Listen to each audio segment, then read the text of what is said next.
Magandang gabi sa inyong lahat guys. Ito ang ulam ng Madam Rose ninyo ngayon. Bagong naisip na naman. Pinaghirapan talaga yan. Pero sa isang stick, kabubusog ka talaga. Talagang nilakihan kong paggawa niyan. At ang stick nga ay sobra-sobra. Pero kakaunti lang yung aking ihawin. Yan. Ang tuwa pa ako niyan habang nagtutusok. Yan. Sa sobrang dami, ang haba pa. Maya ihawin na po natin yan.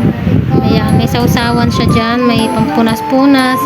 Ito pasinsahan nyo na guys, yung pampunas ko dyan talagang ano lang ng saging yan. Wala kasi kaming brass yan. Pang mahirap lang talaga yan, pero yung ulam pang mayaman.